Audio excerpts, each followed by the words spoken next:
అందరికీ నమస్కారం. Welcome to our channel. Jaganmohan Reddy గారు ఈరోజు నెల్లూరు పర్యటనకి అయితే వెళ్ళారు. ఎందుకు అంటే కాకాని గోవర్ధన్ రెడ్డి అలాగే నల్లపురెడ్డి ప్రసన్న కుమార్ రెడ్డి గారిని కలవడానికి, ములాఖాత్ అవ్వడానికి, జైల్లో ఉన్నారు కాబట్టి వాళ్ళని ములాఖాత్ అవ్వడానికి ఈరోజు నెల్లూరు పర్యటనకి అయితే వెళ్ళడం జరిగింది. సో వాళ్ళిద్దరిని కలిసిన తర్వాత జగన్మోహన్ రెడ్డి గారు ఎప్పటిలాగే ఏ జైలు పర్యటనకి వెళ్ళినా, ఎక్కడికి వెళ్ళినా సరే, ఏ పరామర్శ యాత్రకి వెళ్ళినా సరే ఖచ్చితంగా ప్రెస్ మీట్ పెట్టి మాట్లాడతారు కాబట్టి ఈరోజు కూడా అలాగే జరిగింది. సో ఆయన ఏమంటున్నారో ఒకసారి చూద్దాం. ఎందుకయ్యా ఒక రాజకీయ నాయకుడు తమ పార్టీకి సంబంధించిన వాళ్ళను కలవడం ఏమైనా నేరమా అని అడుగుతా ఉన్నాను. అలా కలవడానికి వస్తే అదేమైనా తప్ప అని అడుగుతా ఉన్నాను. జగన్మోహన్ రెడ్డి గారు ఏమంటున్నారంటే ఒక రాజకీయ నాయకుడు వాళ్ళ పార్టీలో ఉన్న వ్యక్తుల్ని కలవడానికి వెళ్తే తప్ప అంటున్నారు. తప్పేమీ కాదు, కానీ మీరు కలిసేది ఎవరిని? జైల్లో ఉన్నవారిని. తప్పు చేసిన వాళ్ళని కలవడానికి వెళ్తున్నారు. దానికి కూడా మీకు బందోబస్తు కావాలి, ఇంతమంది పర్మిషన్ కావాలంటే ఎక్కడి నుంచి వస్తుంది? ఈయన ఇంతలా ఎందుకు మాట్లాడుతున్నారంటే జగన్మోహన్ రెడ్డి గారు ఈయనకి కావాల్సిన పర్మిషన్ ఇవ్వలేదు. సో దాని గురించి ఈయన ప్రెస్ మీట్ పెట్టి వెళ్ళడం తప్ప. ఒకవేళ ఆంక్షలు విధించినా కూడా ఆయన ఎప్పుడైనా పాటించారండి? గుంటూరు పర్యటన కావచ్చు, ఇంక వేరే పర్యటన కావచ్చు, ఎక్కడికి వెళ్ళినా సరే మీరు ఎంతమంది ఇన్ని వాహనాలతోనే వెళ్ళాలంటే జగన్మోహన్ రెడ్డి గారు ఎప్పుడైనా ఆ పద్ధతుల్ని, ఆ రూల్స్ని ఎప్పుడైనా పాటించారా? లేదు కదా. సో ఈసారి కూడా వేలాది మంది జనాన్ని వెంటేసుకుని వెళ్ళి సో అక్కడ రచ్చరచ్చ చేశారు. ఇప్పుడేమంటున్నారంటే మా నాయకులను కలవడం తప్ప అంటున్నారు. తప్పు చేసిన వాళ్ళ దగ్గరికి వెళ్ళడానికి ఎంతమంది సెక్యూరిటీ ఎందుకు సార్ అవసరం? సో అంతేకాకుండా ఇంకేమంటున్నారంటే ఈయన ఎందుకు ఆంక్షలు పెడతా ఉన్నారు అని అడుగుతా ఉన్నాను. నా కార్యక్రమానికి నన్ను అభిమానించే వాళ్ళు ఎవరైనా కూడా వస్తే తప్పేమిటి అని అడుగుతా ఉన్నాను. వాళ్ళని రానివ్వకుండా ఏకంగా రోడ్లన్నీ తోవారు. సందులు బొందులు ఎక్కడి నుంచి అయితే బండ్లు వస్తాయని అనుకుంటున్నారో, 2 వీలర్స్ వస్తాయని అనుకుంటున్నారో, రాకుండా చేసేందుకు ఏకంగా రోడ్లను తోమిన అధ్వానమైన పరిస్థితి బహుశా ప్రపంచ చరిత్రలో ఏ రాజకీయ పార్టీకి ఉండదు. జగన్మోహన్ రెడ్డి గారు ఏమంటున్నారంటే నన్ను చూడడానికి ప్రజలు రావడం తప్ప, నన్ను అభిమానించే వారికి నన్ను చూడాలనుకోవడం తప్ప. అలా వస్తారేమో చెప్పేసి కూటమి ప్రభుత్వం నాయకులు ఏం చేశారు అంట, రోడ్డులు తవ్వేశారంట, గుంతలన్నీ మొత్తం గుంటలు పెట్టేశారంట. ఎందుకు సార్ అలా చేస్తారు?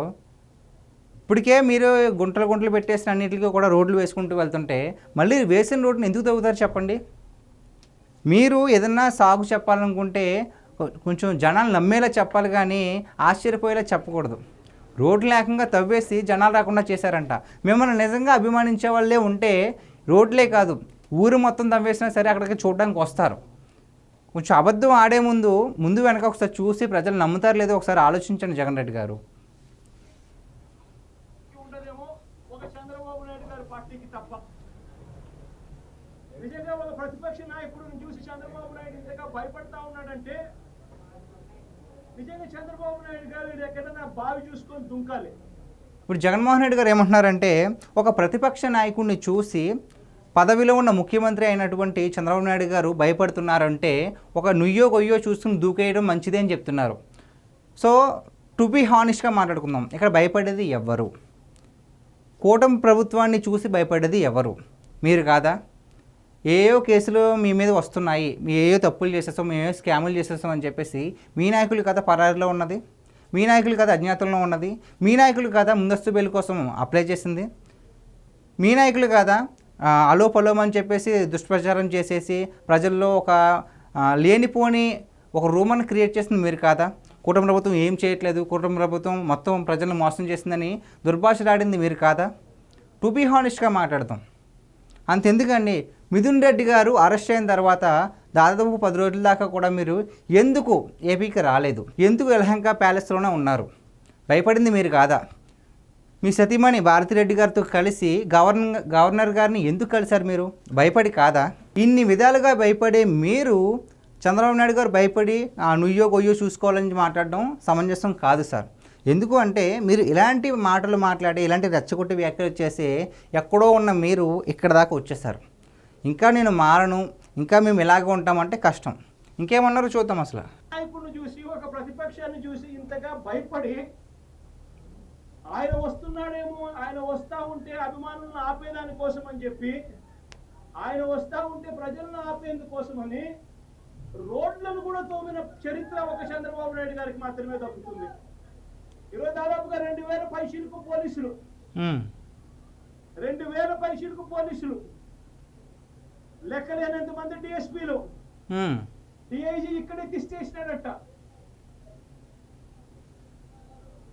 నాకు ఆశ్చర్యం అనిపించింది. అసలు వీళ్ళంతా కూడా నా సెక్యూరిటీ కోసం కాదు, వీళ్ళంతా జగన్ వస్తా ఉన్నాడు అని అంటే జగన్ ని చూడడానికి అభిమానులు ఎవరైనా వస్తారేమో, ఆ అభిమానులను ఆపడం కోసం ఇంతమందిని ఉపయోగిస్తా ఉన్నారు.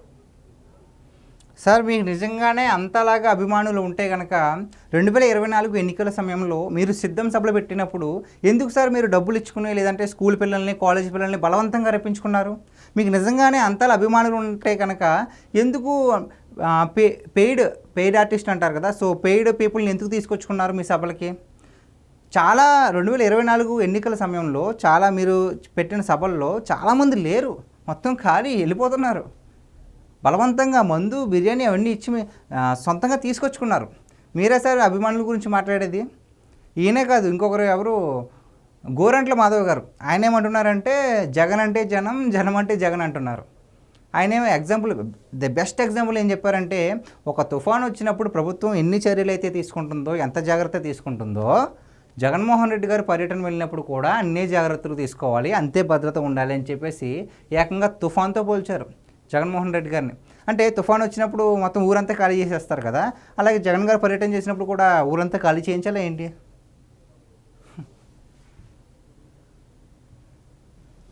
అంటే ఎంత వ్యతిరేకత చంద్రబాబు నాయుడు గారి ప్రభుత్వం మీద ఉంది అని చెప్పడానికి, ఎంతగా చంద్రబాబు నాయుడు గారు తన పాలన చూసి తానే భయపడతా ఉన్నాడు అని చెప్పడానికి ఇంతకన్నా ఇంకా వేరే నిదర్శనాలు కూడా అవసరం లేదు. ఎవరైనా ఎక్కడైనా పాలన చేస్తే, యాక్చువల్లీ మీరు అన్నారు కదా 500 మంది పోలీసులు నన్ను చూడడానికి వచ్చే వాళ్ళని కంట్రోల్ చేయడానికి అంటున్నారు కదా, కాదు వాళ్ళు వచ్చింది ఎందుకు? మొన్న ఒక పర్యటనలో ఒకరి మీద సింగయ్య అనే ఒక మీ కార్యకర్తనే ఎక్కించి తొక్కించేశారు కదా, అలాంటి సింగయ్యలు కానీ అలాంటి ఇంకొకరు కానీ తయారవ్వకూడదు, ఇంకొకరు కుటుంబంలో ఒక వ్యక్తి కోల్పోకూడదు అని జాగ్రత్తల్లో బందోబస్తు క్రియేట్ చేశారు. మీరు అన్నట్టుగా మీ గురించి కూడా కాదు, మీ అభిమానులను కంట్రోల్ చేయడం కూడా కాదు, అలా ఎవరికి జరగకూడదని చెప్పేసి అలా బందోబస్తు ఇచ్చారే తప్ప మిమ్మల్ని మీ అభిమానులను కంట్రోల్ చేయడానికి 500 పోలీసులు అవసరం లేదు సార్. ఇంకేమంటున్నారంటే ఈయన చేస్తే బ్రహ్మాండమైన పాలన అందించి ప్రజల మన్ననలు పొంది, ఆ మన్ననలతో ఆశీస్సులతో వచ్చే పాలన చూసి సంతోషపడాలి. కానీ ఇక్కడ అడుగు పెట్టినప్పటి నుంచి, పాలన మొదలైనప్పటి నుంచి సూపర్ 6లు సూపర్ 7లు అని అంటూ ప్రజలంతా వెన్నుపోటు పొడిచాడు. పాలనంతా ఎక్కడ వెన్నుపోటు పడవలేదండి. సూపర్ 6 ఇంకా అమలవుతూనే ఉంది. ఇప్పుడు దాకా సూపర్ 6లో భాగమైనటువంటి పెన్షన్లు పెంపు చేశారు, అలాగే సిలిండర్లో సంవత్సరానికి 3 సిలిండర్లు ఇచ్చారు. అలాగే ఇప్పుడు ఆగస్టు 2వ తారీఖు నుంచి అన్నదాత సుఖీభవ అనే కార్యక్రమాన్ని కూడా చేపడుతున్నారు. సో ప్రతి రైతుకి సంవత్సరానికి ప్రతి రైతు ఖాతాలోని 20,000 జమ అయితే చేయడం జరుగుతుంది. అదేవిధంగా ఆగస్టు 15 నుంచి కూడా మహిళలకు ఉచిత బస్సు కూడా అందుబాటులోకి వస్తుంది. ఎక్కడా కూడా హామీలను నెరవేర్చకుండా లేరు సార్. ఒకసారి మీరు కొంచెం చూసుకున్నట్లయితే కనుక ఒక్కొక్కటి జరుగుతుంది. అన్నీ ఒకసారి చేయాలంటే అవ్వదు కదా. మీరు ఎన్నో హామీలు ఇచ్చారు అధికారంలోకి రాకముందు, అన్నీ చేయలేదు. చేసినన్నీ కూడా ఒకసారి చేశారంటే అది కూడా లేదు కదా. అంతేకాకుండా మీరు అమ్మఒడి అని చెప్పేసి ఇంట్లో ఎంతమంది అయితే ఉన్నారో అంతమందికి ఇస్తానని చెప్పి కేవలం ఒకరికి మాత్రమే ఇచ్చారు. కానీ అమ్మఒడి పేరు తీసి తల్లికి వందనం పేరు మార్చి ఇంట్లో ఎంతమంది అయితే, సోషల్ మీడియాలో ఒక వీడియో కూడా బాగా వైరల్ అయింది. ఏంటంటే తల్లికి వందనం కింద ఒక కుటుంబంలో 4 ఉంటే ఆ 4కి కూడా డబ్బులు వచ్చాయని చెప్పేసి ఆ ఫ్యామిలీ చాలా హ్యాపీగా ఫీల్ అయ్యారు. సో ఇలా ఒక్కొక్క హామీ కూడా తీర్చుకుంటూ వెళ్తున్నారు. అంతేకాని మీలాగా మేనిఫెస్టో చెప్పినవన్నీ చెప్పింది ఒకటి చేసింది ఒకటి కానీ చేయలేదు. రాష్ట్రాన్ని అప్పులు కుప్పగా మార్చలేదు, నిరుద్యోగులను మోసం చేయలేదు, ఇంకా చేస్తూనే ఉన్నారు. వచ్చే ఎంతకాలమైంది సార్? 14 నెలలు అవుతుంది. మీరు 5 ఏళ్లలో చేయలేనివి కూడా ఈ 14 నెలల్లో చేసినవి చాలా ఉన్నాయి. సో ఇంకేమంటున్నారంటే ఈయన అంత అబద్ధాలు మోసాలతో కూడిన పాలన చేశాడు. వ్యవస్థలన్నీ పూర్తిగా నీరుగారిపోయిన పరిస్థితులు కనిపిస్తా ఉన్నాయి. స్కూళ్ళు నాశనం అయిపోయాయి, విద్యా దీవెన వసతి దీవెన అందక 6 క్వార్టర్స్ 6 త్రైమాసికాలు ఫీజులు అందక విద్యా దీవెన వసతి దీవెన అందక పిల్లలు చదువులు మానేస్తా ఉన్న పరిస్థితులు. ఆ వసతి దీవెనకి మీరు ఎంత బకాయిలు పెట్టారో తెలుసా సార్? మీకు గుర్తుందా? కనీసం 4,200 కోట్లు దాదాపుగా అన్ని కోట్లు బకాయిలు మీరు పెట్టేస్తే ఒక్కొక్కటి ఇచ్చుకుంటూ వెళ్తున్నారు కూటమి ప్రభుత్వం. మీరు పెట్టిన బకాయిల్ని వీళ్ళు తీరుస్తున్నారు. అందుకు అవి ఇవ్వడానికి ఇప్పుడు భారంగా అయినాయి. కానీ మీరే సక్రమంగా అప్పుడే ఇచ్చుకుంటే కనుక ఇప్పుడు మీరు అన్నట్టుగానే 6 టర్మ్స్ కూడా మంచిగా వెళ్ళేవి. ఫైనల్గా జగన్మోహన్ రెడ్డి గారు ఏం చెప్తున్నారంటే కక్షపూరిత రాజకీయాలు చేస్తున్నారు, రాష్ట్రాన్ని మోసం చేస్తున్నారు, పరిపాలన సరిగ్గా లేదు, మా నాయకులు కలవడానికి కూడా నాకు ఆంక్షలు విధిస్తారా అంటున్నారు. సో మీ నాయకులు కలవచ్చు, కానీ రూల్స్ పరంగా కలిస్తే మంచిది. కానీ ఎంత పడితే అంతమంది జనాలను వేసుకుని వెళ్తాను, ఎలా పడితే అలా చేస్తానంటే కొన్ని రూల్స్ ఉంటాయి కదా. భద్రత విషయం ఎవరిది, అక్కడ ఏదైనా జరిగితే ఎవరినేమంటారు? కరెక్ట్గా భద్రతగా తీసుకోలేకపోయినా కూటమి ప్రభుత్వం అని అంటారు, కానీ మిమ్మల్ని ఏమనరు. అంతెందుకు, మీకు 6 కింద ఒక వ్యక్తి చనిపోతే మిమ్మల్ని ఏం చేయలేపారు కదా సార్, ఇంక మిమ్మల్ని ఏం చేస్తారు చెప్పండి. సో ఇలాంటి ప్రమాదాలు జరగకుండా ఉండడానికి మాత్రమే కొన్ని ఆంక్షలు అయితే విధిస్తారు. వాటికి తప్పనిసరిగా మీరు కట్టుబడి ఉండాలి. లేదు మేము ఇలాగే చేస్తాము అంటే కనుక మిమ్మల్ని ఎవరు మార్చలేరు, మీ రాజకీయ భవిష్యత్తును కూడా ఎవరు మార్చలేరు. సో గైస్, ఇది ఈరోజు మన టాపిక్.